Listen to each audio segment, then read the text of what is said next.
शैतानिर्रजीम बिस्मिल्लाहिर्रहमानिर्रहीम। आज का ये हमारा टॉपिक है डिविजिबिलिटी बाय डिविजिबिलिटी टेस्ट। तो कल हमने किया था कि डिविजिबिलिटी बाय 3 ये हमने 11 तक करना है। तो डिविजिबिलिटी बाय 3 हम देखेंगे। एक्सरसाइज 3.3 करने के लिए पहले हम डिविजिबिलिटी बाय 11 तक हम देखेंगे कि ये किस तरह होती है। इसका इंट्रोडक्शन कराएंगे। तो हम देखते हैं कि 3 जो है 3 इसको इसमें जितने जो होते हैं डिजिट, किसी नंबर के डिजिट n को ऐड किया डिजिट 1।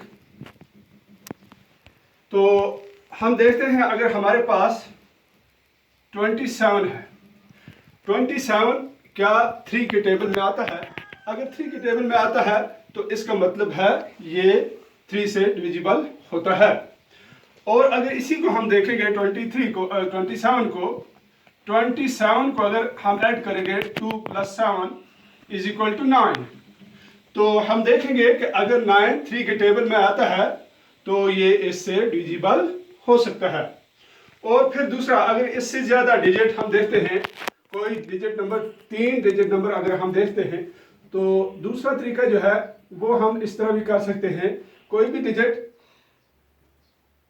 693 अगर इसको हम डिवाइड करेंगे 3 के साथ, तो अगर इसका रिमाइंडर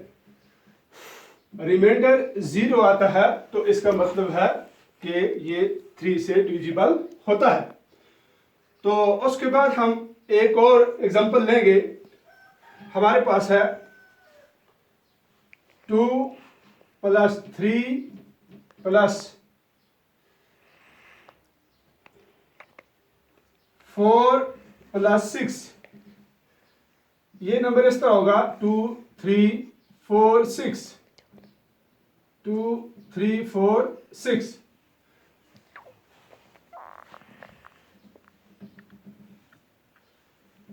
टू 3 4 6 अगर हम इनको ऐड करेंगे तो हमारे पास आएगा 2 3 5 9 15। अगर 15 जो है वो 3 के टेबल में है, इसका मतलब है ये 3 से डिविजिबल होता है। और उसके बाद हम देखेंगे डिविजिबिलिटी बाय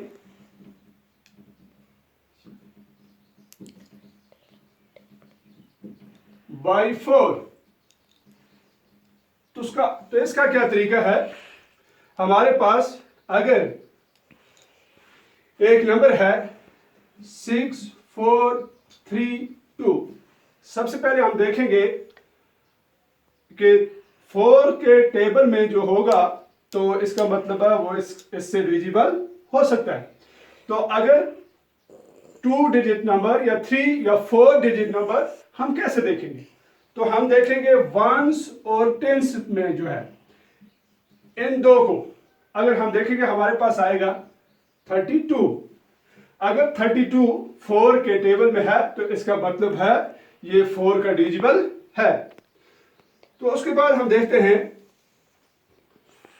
एक और नंबर हम लेंगे। अगर 6 4 3 8 9 16, तो हमने देखना है कि वंस और टेंस की जगह जो डिजिट है, तो अगर हम देखेंगे कि 4 के टेबल में ये आता है ये 16, तो इसका मतलब है ये डिविजिबल बाय 4 है। उसके बाद हम देखेंगे